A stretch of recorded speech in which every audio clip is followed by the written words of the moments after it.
India versus Pakistan. ഇത് ലോക cricket ചരിത്രത്തിൽ തന്നെ ഗ്ലാമർ പോരാട്ടങ്ങളിൽ ഒന്ന്. നാളെ ഇന്ത്യയെ നേരിടുമ്പോൾ നെഞ്ചിടിപ്പ് പാകിസ്ഥാനാണ്. നാളെ ഇന്ത്യയോട് തോറ്റാൽ മുന്നോട്ടുള്ള വഴി ഏകദേശം അടഞ്ഞ രീതിയിലാണ് കാര്യങ്ങൾ. ഇന്നലെ അമേരിക്കയുടെ ഏറ്റ തോൽവി അവർക്ക് കനത്ത തിരിച്ചടിയാണ്. രോഹിത് ശർമ്മയെ താൻ പുറത്താക്കുമെന്ന് മുഹമ്മദ് ആമിർ വെല്ലുവിളിയുമായി എത്തിയിട്ടുണ്ട്. ICC ടൂർണമെൻറ്റുകളിലെ ആധിപത്യം തുടരാൻ തന്നെയാകും ഇന്ത്യ ഇറങ്ങുക. ഇതുവരെ നടന്ന T20 ലോകകപ്പ് പോരാട്ടങ്ങളിൽ 5-ൽ ഇന്ത്യ വിജയിച്ചപ്പോൾ ഒരു മത്സരത്തിൽ മാത്രമാണ് പാകിസ്ഥാൻ്റെ വിജയം.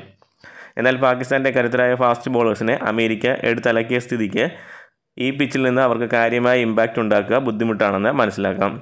കോഹ്ലിയും രോഹിത്തും 5 ഓവർ പിടിച്ചു നിന്നാൽ ഇന്ത്യയ്ക്ക് മത്സരത്തിൽ പിടിമുറുക്കാം. ബോളർമാരുടെ കാര്യത്തിൽ തൽക്കാലം തലവേദനയില്ല. ബുംറയും സിറാജും ഹർദിക്കുമെല്ലാം മികച്ച രീതിയിലാണ് പന്തെറിയുന്നത്.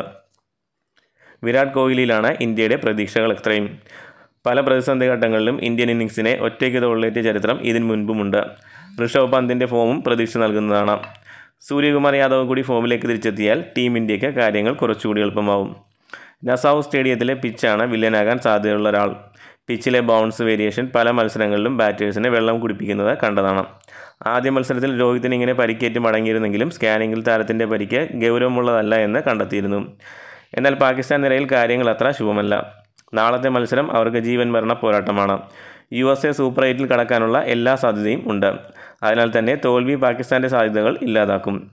ഷഹീൻ അഫ്രീദിക്ക് വിക്കറ്റ് നേടാൻ കഴിയാതിരുന്നതും ഹാരിസ് റൌഫ് റൺസ് വഴങ്ങിയതും ആശങ്കയുണ്ടാക്കുന്നുണ്ട്.